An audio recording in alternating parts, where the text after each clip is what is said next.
Shalom Bapak Ibu Saudara yang kasih. Mari sama-sama kita bangkit berdiri, kita naikkan pujian yang terbaik bagi Allah kita. Sebab Dia Tuhan yang sungguh baik. Amin.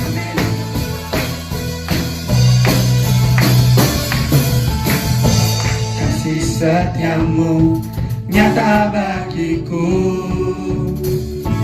hikmat kebajikan tersedia bagiku. Sebab Allah sanggup limpahkan segalanya, dan anugerahnya sangat besar bagiku. Aku diberkati, aku dilimpahi, karena Allah sanggup untuk menyediakan. Aku diberkati, aku dilimpahi atas sempurna anugerah Tuhan bagiku.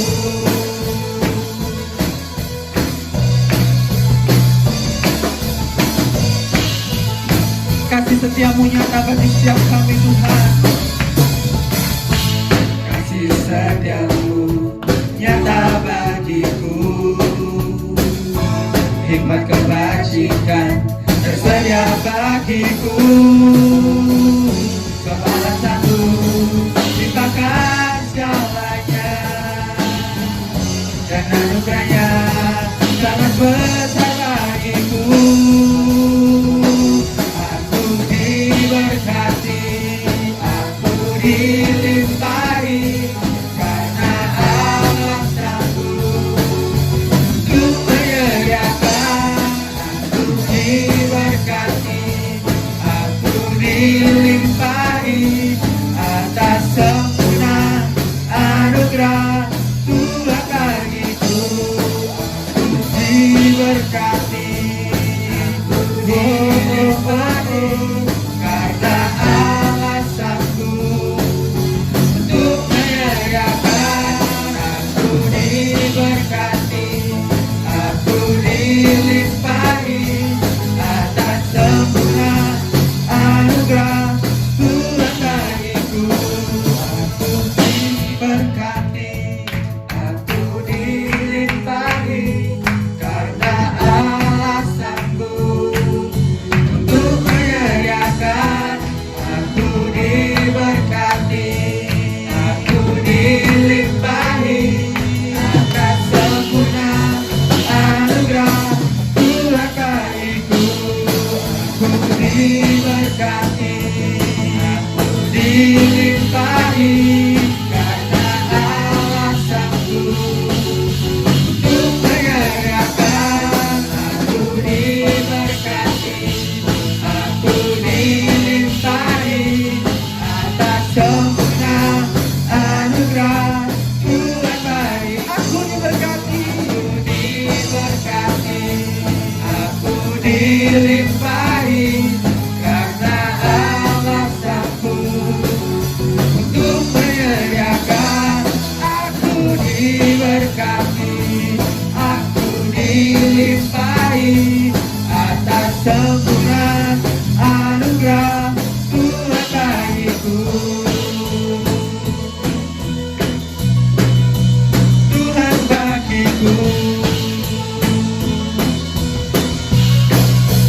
Tuhan bagiku. Yeay, kasih tepuk tangan buat Tuhan kita.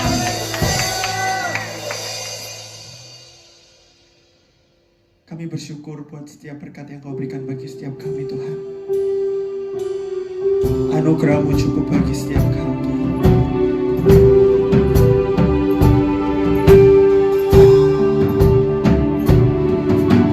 Christ is my reward and all of my devotion.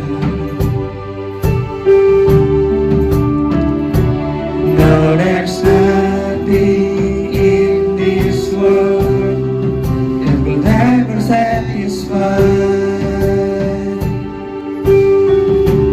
Through every trial, my soul will sing, no turning back.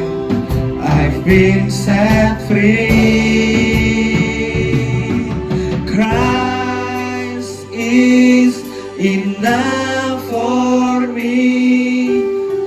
Christ is enough for me. Everything I need is in you. Everything I need.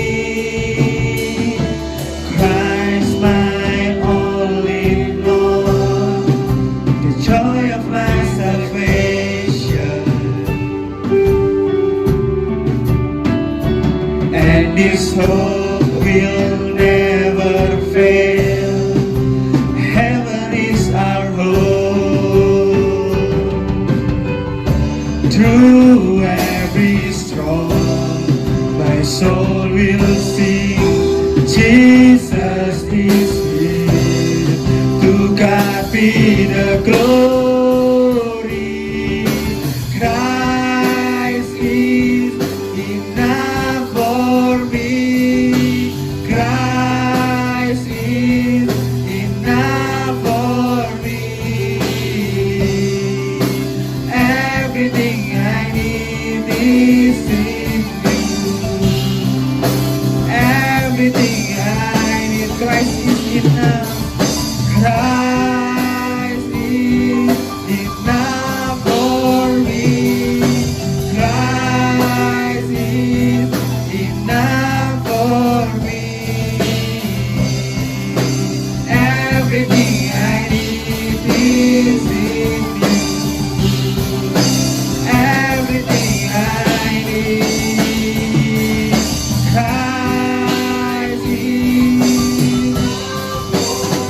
Christ is enough for me. Enough for me. Everything I need is in you. Everything I need. Christ is enough for me. Christ is enough for me. Everything I need is in you. Everything I need, I have decided to follow Jesus. No turning back, no turning back. I have decided to follow Jesus. No turning back, no turning back. I have decided to follow Jesus.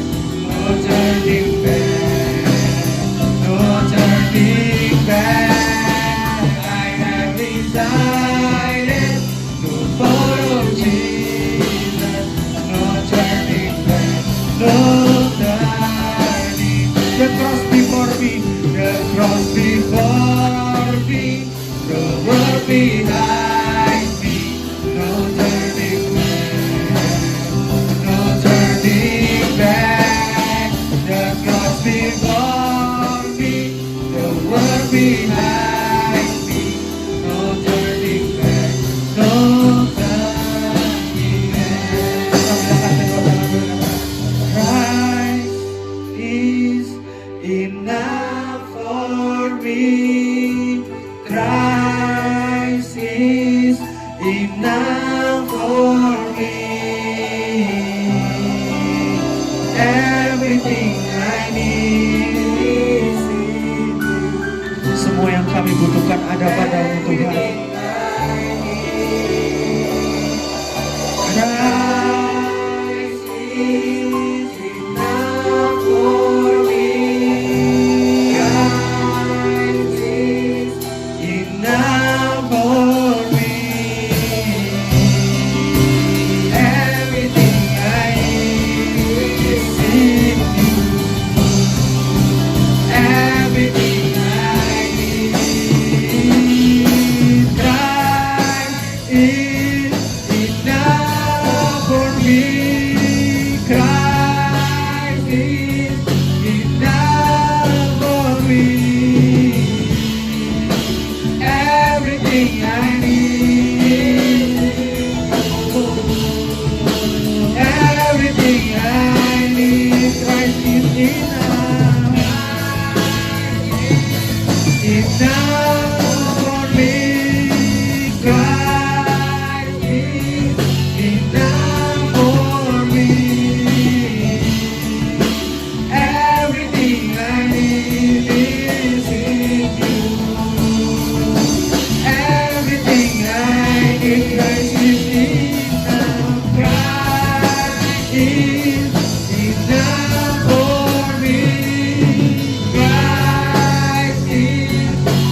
mengikut-Mu Tuhan. Sampai kapanpun, sampai apapun yang terjadi, kami akan selalu mengikut-Mu.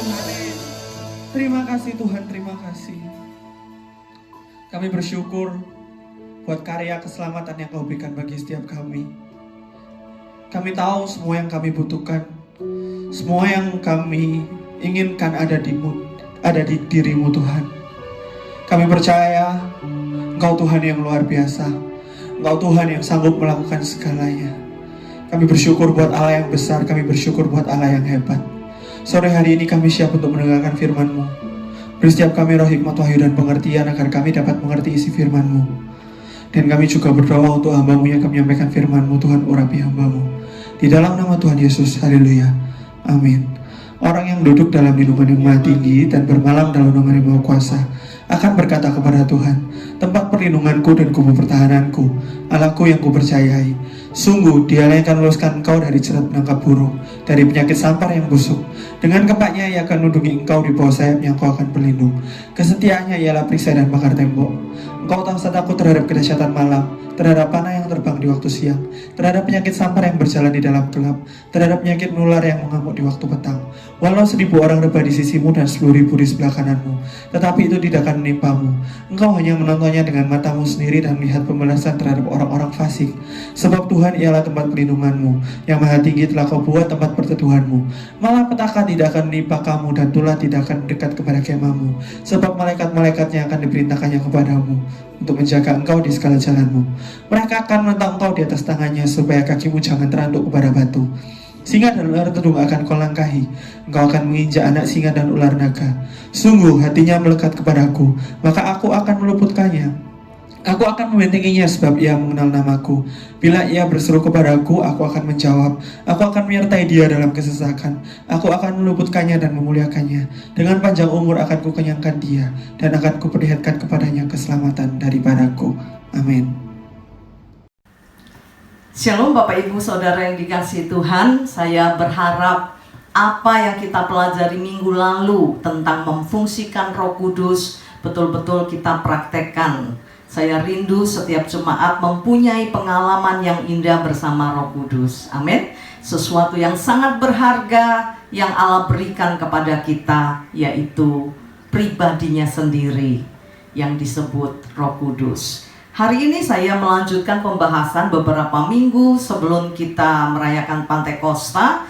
Saya akan berbicara tentang mentoring. Ya, yang pertama dulu saya kasih contoh 2 orang raja yang di mentoring, ya, yang di mentor oleh hamba-hamba Tuhan. Yang pertama kita belajar dari Raja Yoas yang dimentor oleh Imam Yoyada, ya, bagaimana seorang raja yang masih kecil tapi dia bisa eksis, dia nggak dipecat, ya, dan saya yakin tidak ada orang yang mau dengar omongan anak kecil, tetapi dia bisa memerintah selama 40 tahun karena di balik raja ini ada seorang imam yang membimbing dia, yang menuntun dia, yang mengarahkan dia untuk dia hidup takut akan Tuhan. Dan yang kedua kita belajar dari Raja Uzia, ya, sama karena di mentoring keberhasilannya disebabkan oleh seorang imam yang mementori dia bernama Imam Sakaria. Dan hari ini saya akan lanjutkan, kita akan lihat bersama-sama kitab Matius pasal yang ke-28. Kitab Matius pasal yang ke-28 di ayat yang ke-19 dan yang ke-20. Kitab Matius pasal 28 ayat 19 dan 20. Latar belakang dari kedua ayat ini adalah ketika Yesus mau naik ke surga, ya. Nah, sebelum Yesus naik ke surga, Yesus memberi mandat, Yesus memberi perintah yang biasanya kita kenal dengan amanat agung. Nah, apa itu? Di ayat yang ke-19 dikatakan, karena itu pergilah, jadikanlah semua bangsa muridku, dan baptislah mereka dalam nama Bapa dan Anak dan Roh Kudus. Menurut ayat ini, setelah orang menerima Tuhan sebagai juru selamatnya, maka yang harus dia lakukan, dia harus menjadi seorang murid. Katakan bersama-sama, seorang murid. 1, 2, 3. Seorang murid. Nah, murid itu apa? Murid itu bagaimana? Ya, yang pertama, murid itu mau diajar. Lukas pasal 6 ayat 40 dikatakan dia harus tamat dalam pelajarannya, baru dia bisa menjadi seperti gurunya. Dengan kata lain, murid itu belajar dulu, ya, diajar. Dan yang kedua, diajar apa? Ya, diajar kebenaran firman Tuhan. Dan yang kedua, mau dijadikan seperti Yesus. Kekristenan bukan agama, tapi kekristenan adalah gaya hidup. Untuk pertama kali murid-murid disebut Kristen karena mereka punya gaya hidup seperti Kristus, ya. Jadi yang kedua, dijadikan seperti Yesus. Tujuannya menjadi murid, yang pertama diajar firman Tuhan, yang kedua dijadikan seperti Yesus. Mempunyai gaya hidup seperti Yesus, ya. Jadi seorang murid dia harus mau berubah. Kan gaya hidupnya beda kita dengan Yesus, ya. Ini tidak ngomong tentang latar belakang budaya, ya, tapi apa yang dilakukan. Nah, harus mau berubah cara pikirnya. Jadi ketika dimuridkan, maka cara berpikir, pola pikirnya ini diubahkan. Lewat firman yang diajarkan harus mengubah pola pikir kita. Contoh, ya. Nah, apa yang saya lakukan ketika seseorang menyakiti hati saya? Yang ada di pikiran saya, balas, ya. Kamu pukul aku 1 kali, aku tidak hanya balas 1 kali, aku harus balas berkali-kali. Saya ini tidak suka cari musuh, tapi saya ini tidak senang digarai, ya. Nek macem-macem, saya nggak pernah sentuh orang, ya. Saya nggak pernah kepoin orang. Orang mau punya pacar, orang mau ini jongkir jempalik, ndak urus. Orang mau beli TV, orang mau beli apa, saya orangnya nggak kepo, ya. Tapi kalau orang sentuh saya, nah, saya punya pola pikir sendiri. Loh, orang seperti ini tak edel-edel, begitu, ya. Nah, bahkan pola pikir ini tidak langsung bisa sama cocok dengan firman Tuhan, perlu proses. Nah, supaya gaya hidup kita ini berubah menjadi seperti Kristus, perlu yang namanya proses. Jadi mau diproses. Kalau tidak mau diproses, nggak bisa, begitu, ya. Saya kalau digarai, jangan bangunkan macan tidur, itu pola berpikir saya. Tapi setelah saya ada di dalam Kristus, saya tidak boleh lagi punya pola pikir seperti ini. Saya harus mempunyai pola pikir untuk mengampuni. Nah, itu salah satu contoh perubahan pola pikir. Banyak orang punya pola pikir yang keliru, yang tidak sama dengan yang Alkitab katakan. Nah, lewat pemuritan ini, dimuridkan, pola pikirnya diselaraskan, diajar bagaimana Kristus berpikir, bagaimana Kristus berbuat, bagaimana Kristus memiliki perasaan. Jadi perasaan Kristus itu kayak apa? Kalau perasaan kita sebagai wanita itu sensitif, ya. Nah, punya indera keenam, perasaan. Belum tahu dengan jelas rasanya seperti ini. Nah, ketika kita ada di dalam Kristus, diajar firman Tuhan, nah, kita diajar untuk memiliki perasaan seperti Yesus. Contoh, sebelum kita ada di dalam Tuhan, mungkin kita punya karakter yang egois, yang tidak peduli. Memang semua karakter itu terbentuk dari latar belakang, ya. Ambil contoh saja, karakternya egois. Nah, ketika ada di dalam Tuhan, diajar bagaimana perasaan Tuhan. Tuhan itu kalau lihat orang, ya, gak isoan. Hatinya selalu penuh dengan belas kasihan. Nah, kita yang tadinya egois, kita belajar peduli dengan orang lain. Tidak hanya memikirkan kepentingan kita, kesenangan kita, tapi mulai berpikir tentang orang lain. Jadi tujuannya seperti ini ya. Jadi murid itu harus menjadi seperti gurunya, menjadi seperti Yesus. Nah, untuk semua ini seorang murid memerlukan seorang guru ya. Jadi perlu diajar, diberi arahan. Nah, arahan-arahan ini bukan dari pemikiran diri sendiri, tetapi bersumber dari Alkitab. Karena itu saya selalu berkata kepada jemaat, jangan dengar omongan saya, tapi dengar apa yang saya katakan tentang firman Tuhan.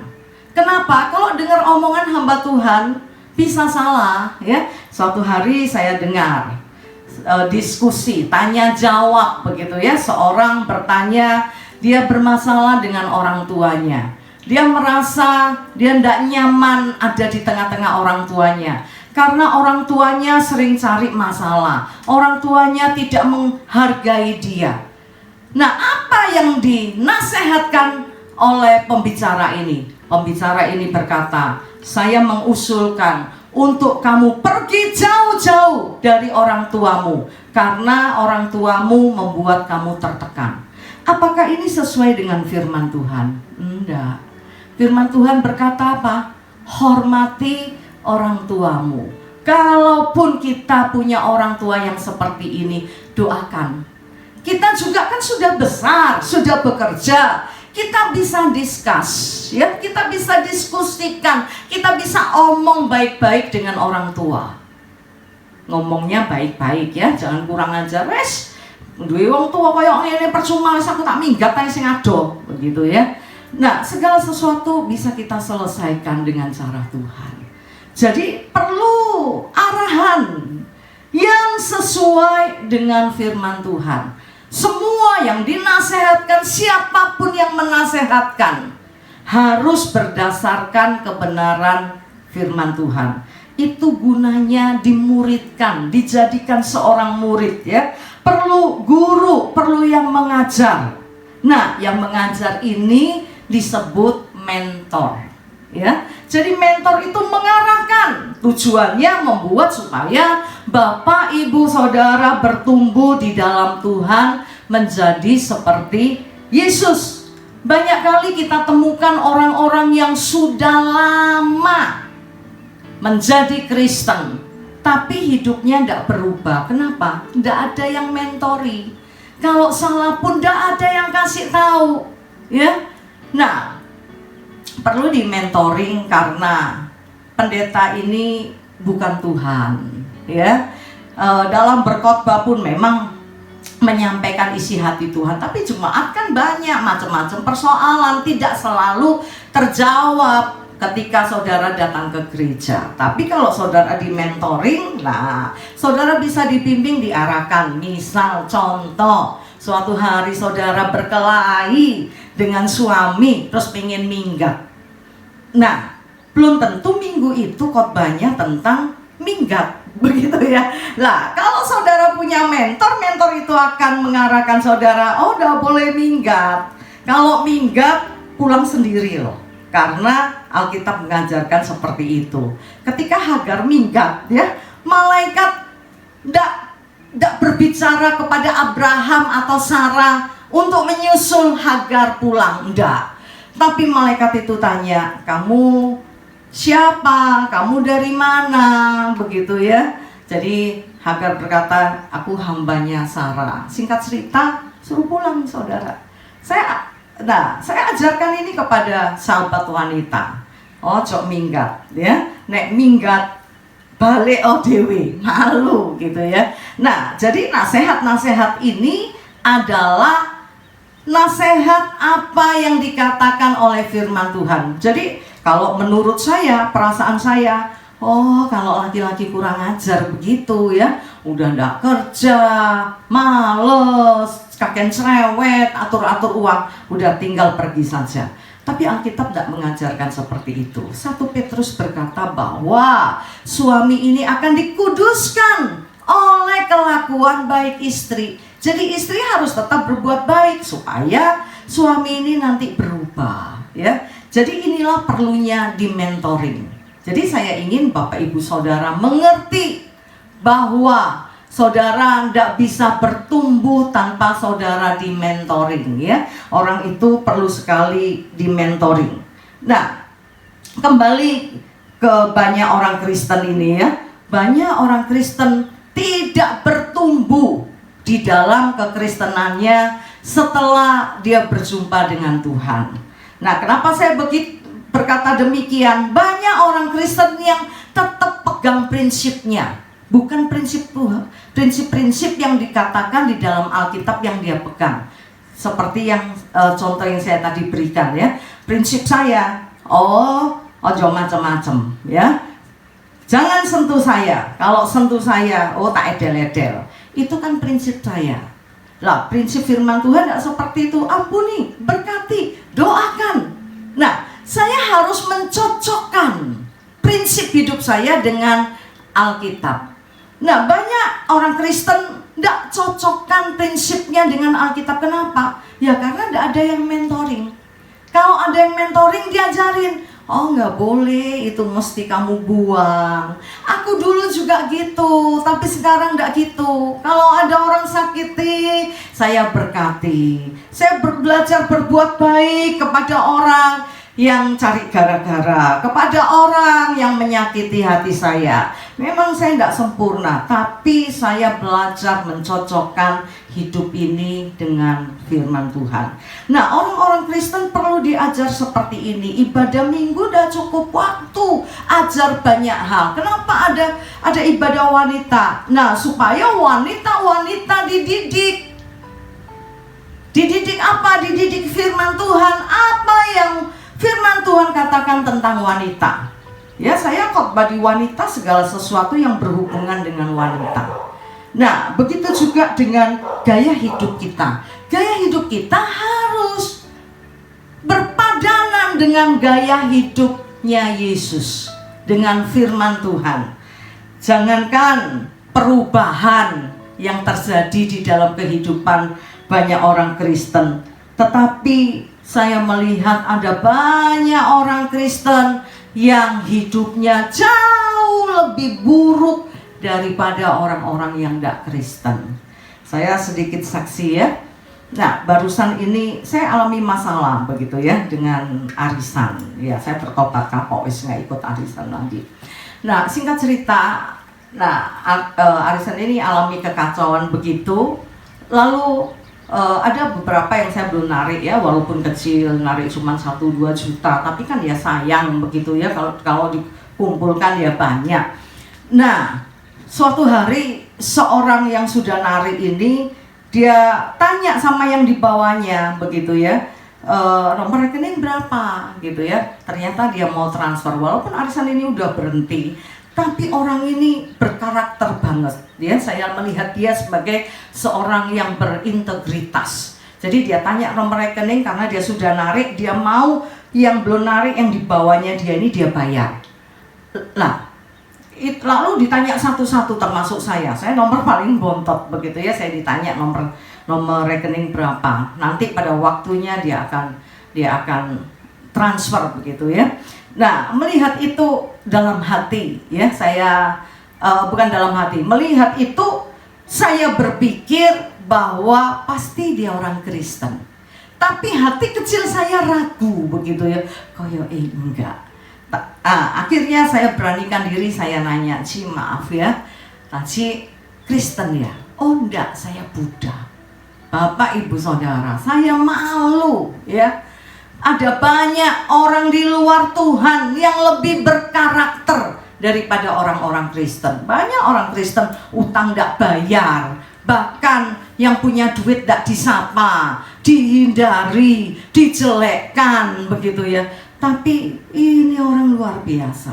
Lalu saya bilang sebagai pendeta, saya malu, ya. Banyak orang Kristen tidak seperti ini. Memang tidak semua. Jemaat GPIA tidak ada yang seperti yang saya bilang tadi, ya. Jemaat GPIA baik semua, ya. Kalau utang dibayar, belum jatuh tempo, wis dibayar sih. Saya nggak ngajarin utang loh, ngomong seperti ini.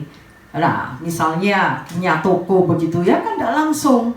Biasanya sales datang tidak langsung bayar, ya. Nah, bayar nanti kalau dia datang lagi. Kalau dia berkarakter sebelum jatuh tempo, wis ditransfer dhisik. Tapi jarang saya temui seperti itu di hutan-hutan, ya, jarang. Kalau di GPIA semua kayak gitu. Kalau punya utang cepat bayar, begitu, ya. Murah hati, gampang memberi, tidak ngerasani orang, tapi bicarakan yang baik, dukung orang, bantu orang, doakan orang. Itu jemaat GPIA. Haleluya. Nah, jadi inilah perlunya mentoring.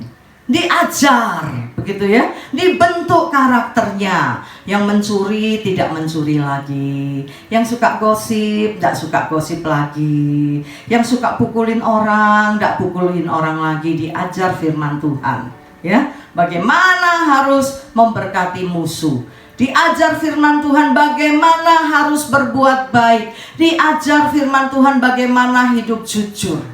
Tapi banyak kali, begitu, ya, ketika dari mimbar diajarkan hidup jujur, ada banyak jemaat yang berkata, "Aisyah, ya, ikulah Alkitab. Kalau bisnis tidak bisa jujur, bubur kacang hijau." Bu artinya apa? Pokoknya intinya jujur acur, begitu. Padahal firman Tuhan berkata, kemah orang jujur akan mekar. Saya yakin ketika kita berjalan dalam kebenaran firman Tuhan, ambil prinsip-prinsip firman Tuhan, jujur, gitu, ya. Saya percaya seperti apa yang firman Tuhan katakan, kemah orang jujur akan mekar. Sebelum saya jadi Kristen pun, saya melihat ini terjadi di dalam keluarga kami. Papa ajarkan. Jadi orang harus, papa bukan seorang yang kenal Tuhan. Tapi saya kaget, dia ajarkan ajaran-ajaran yang setelah saya terima Tuhan, kenal Tuhan, tahu kebenaran firman Tuhan, saya tahu itu ternyata firman Tuhan ajarkan harus jujur, harus bertanggung jawab, harus menjadi pribadi yang seperti ini. Ternyata itu Alkitab ajarkan. Dan karena kami sekeluarga hidup jujur, bertanggung jawab, kerja keras, tidak malas, hari ini Tuhan berkati kami semua. Dan hari ini kami ada di dalam Tuhan, ya. Nah, tidak ada masa depan ketika papa pergi, ya. Karena papa pergi ketika kita masih kecil. Saya harus bekerja kelas 1 SMP. Dan kakak-kakak saya yang lain sama, begitu, ya. Kecuali adik bungsu kami, dia tidak pakai kerja. Kita support dia, begitu.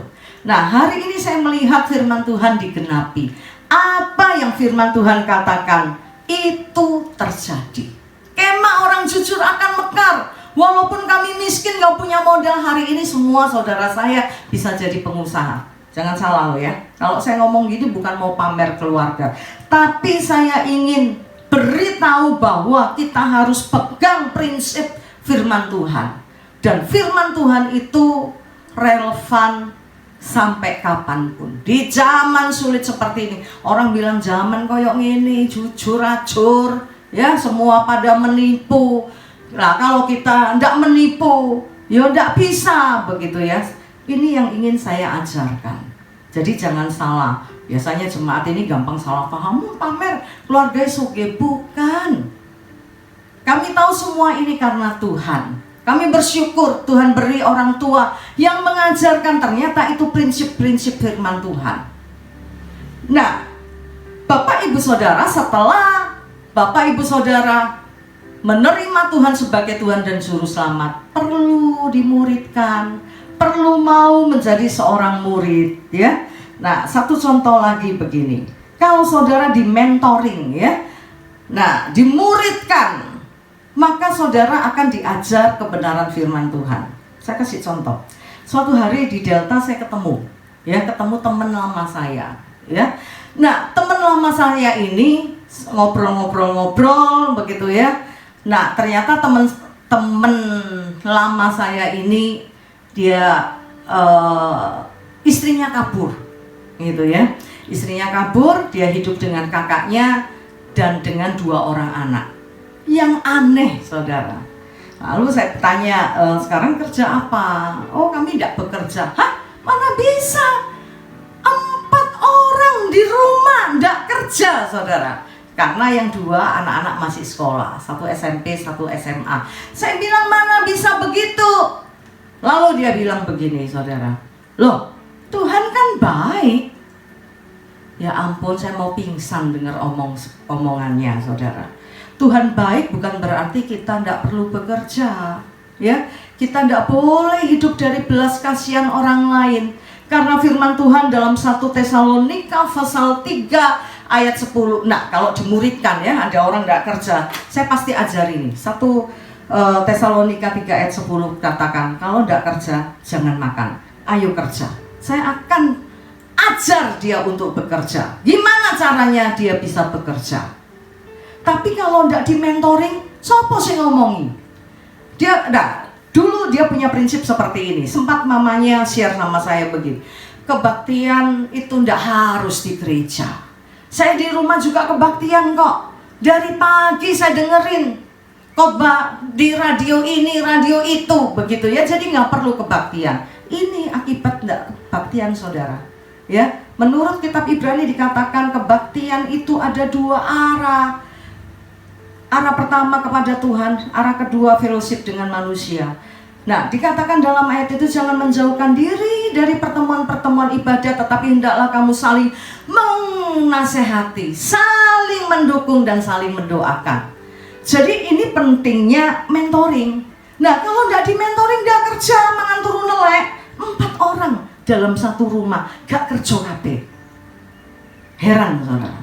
Oh, itu kalau di mentoring pasti disuruh kerja, karena Alkitab mengajarkan seperti ini. Dan yang selanjutnya, kalaupun kita alami sesuatu, ada saudara-saudara lain yang mendukungmu, setidaknya berdoa untukmu. Kalau tidak ngerti, bisa dikasih pengertian, ya. Nah, suatu hari, ya sebelum beberapa hari ini ya, ada jemaat dia alami sesuatu, ya, saya sudah bagikan di grup informasi. Nah, ketika saya telepon orang tuanya bilang, saya nanya, kapan operasi? Oh enggak operasi, begitu ya. Loh, kenapa enggak operasi? Ya dioperasi tambah mati nanti, ya. Karena operasi itu kan belum tentu berhasil. Lalu saya cerita, ya memang ya, belum tentu berhasil. Bahkan bisa dikatakan 50-50. Bisa hidup, bisa mati. Kalaupun hidup bisa lumpuh, bisa begini dan bisa begitu. Tapi bukankah nyawa itu ada di tangan Tuhan? Hidup kita ada di tangan Tuhan. Jadi berobat itu tidak salah begitu ya. Tapi dia ngomong, dia mengambil keputusan untuk tidak operasi. Ya sudah, saya sudah jelasin begitu ya. Nah, Dokter Sutomo gitu ya, karena pakai BPJS itu orang dokter muda yang udah karu-karuan, nanti tambah tambah dekat karu-karuan begitu ya. Dijelaskan, loh ya ono sing ngawasi, gak diculno ngono, sekolah bayari larang. Ya toh? Dan lain sebagainya. Ya, sebagai gembala saya nggak bisa berbuat apa-apa. Keputusan tetap ada di tangan yang bersangkutan. Tapi saya berdoa, Tuhan beri pengertian. Tuhan, biar kehendakku yang jadi. Kalaupun tidak dioperasi, saya percaya Tuhan bisa sembuhkan. Tapi kalau ada kesempatan, nah dia katakan dokternya sampai marah, saya dimarahi suruh operasi. Nah, kalau saya merasa itu dari Tuhan, begitu ya. Dan singkat cerita, akhirnya saya dengar kabar jadi dioperasi karena perembesan yang ada di otak, darah terus keluar ya, tambah banyak harus dioperasi. Dokter udah jelaskan kalau enggak bisa mati, begitu ya.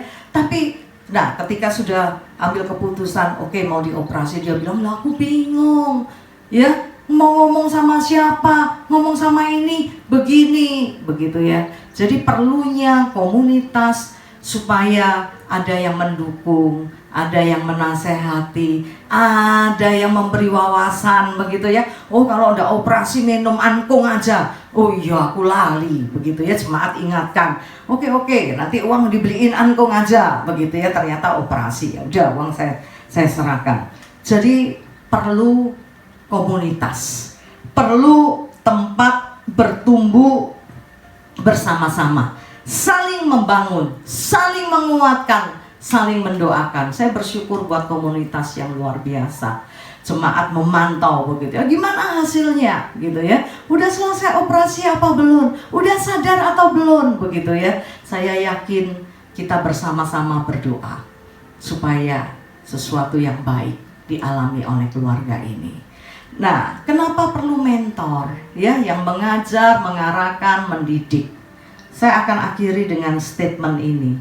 Bapak, Ibu, Saudara, sebagai manusia kita punya sisi-sisi yang tidak bisa kita lihat sendiri. Kadangkala, seringkali kita tidak mengenali kelemahan kita. Salah, kita merasa benar. Nah, untuk itu kita perlu orang lain yang mengingatkan kita, ya. Koyo wis bener, padahal ternyata keliru. Kita perlu orang lain. Itulah sebabnya Tuhan mengangkat pemimpin di dalam gereja yang menggembalakan saudara, yang mementoring saudara. Ayat terakhir Ibrani pasal 13 ayat 17. Kenapa Tuhan angkat pemimpin, ya? Taatilah pemimpin-pemimpinmu dan tunduklah kepada mereka, sebab mereka berjaga-jaga atas jiwamu. Tuhan angkat pemimpin supaya apa? Supaya pemimpin ini mementori, menjaga keselamatan jiwa dari domba yang digembalakan.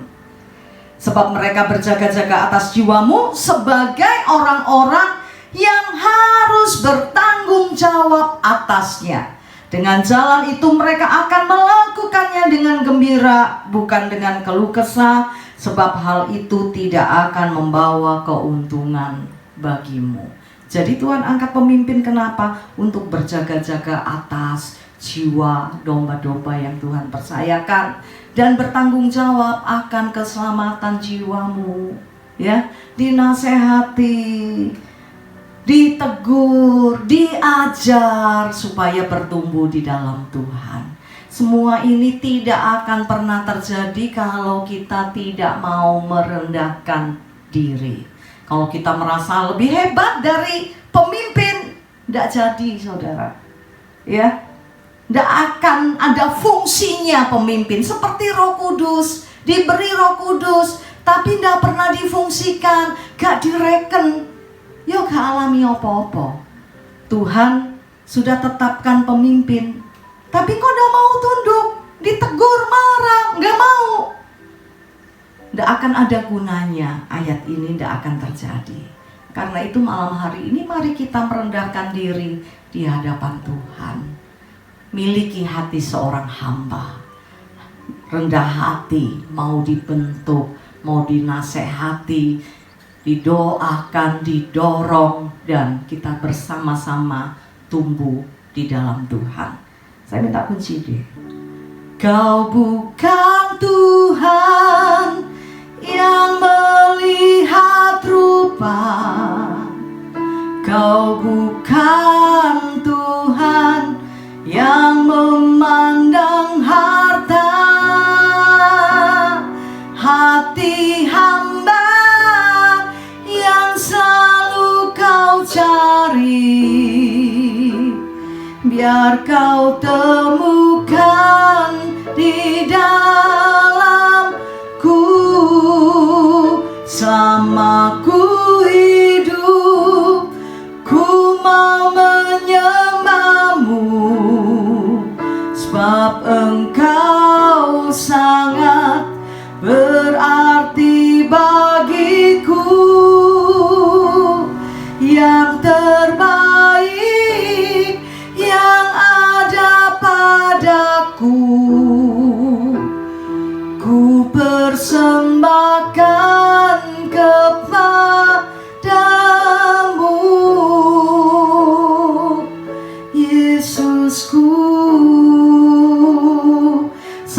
Engkau yang sudah memberi yang terbaik untuk kami. Kau berikan nyawamu mati di atas kayu salib untuk menebus dosa kami, untuk mengubahkan hidup kami dan mengubahkan nasib kami. Kami tidak mau menyanyiakan pengorbananmu yang besar di atas kayu salib ini, Tuhan. Karena itu biar kami mampu memberi yang terbaik, yaitu hati kami. Kami persembahkan hati kami kepadamu untuk kau bentuk dan kau jadikan seperti maumu. Mematahkan setiap roh kesombongan, pemberontakan, ketidaktaatan. Kau gantikan dengan hati yang baru, hati yang lemah lembut, hati yang mau diajar, hati yang tidak sombong. Tetapi biar kerendahan hati ada di dalam hidup kami, supaya rencanamu yang mulia terjadi di dalam hidup kami. Terima kasih Bapa, terima kasih. Terima kasih Roh Kudus. Hamba-Mu selesai berbicara, tetapi hamba percaya Roh Kudus akan terus bekerja dalam setiap hati jemaat, membuat kami menjadi domba yang mudah digembalakan, diarahkan, ditegur, dididik, dan dinasehati, supaya kami bertumbuh bersama-sama di dalam Tuhan dan kami melihat kebaikan Tuhan di dalam hidup kami. Malam ini sebelum kami akhiri ibadah kami angkat tangan ke surga. Kami terima berkat rahmat dan anugerah dari Allah Bapa, di dalam cinta kasih dari Putra-Mu yang terkasih Tuhan kami Yesus Kristus, dan di dalam persekutuan dengan Roh Kudus menyertai kami mulai hari ini sampai Maranatha, Tuhan datang kembali. Yang percaya diberkati Tuhan bersama-sama katakan amin. Sedikit pengumuman saya tambahkan bahwa dukung dan doakan supaya setidaknya bulan 6 kita bisa ibadah tatap muka. Mungkin dimulai dari pelayan-pelayan. Informasi selanjutnya akan saya berikan dan saya mohon dukungan Bapak Ibu Saudara untuk hal ini. Tuhan memberkati. Shalom teman-teman, perkenalkan nama saya Kevin Octasielo. Hari ini saya akan memberikan informasi kepada teman-teman untuk ikutan ibadah sekolah minggu GPA Sukacita Pemulihan yang diadakan hari Minggu pukul jam 4 sore. Yuk ajak-ajak saudara-saudara kalian atau teman-teman kalian untuk gabung di sekolah minggu GPA Sukacita Pemulihan yang diadakan lewat Zoom. Sampai jumpa minggu besok ya. Bye bye. God bless you all.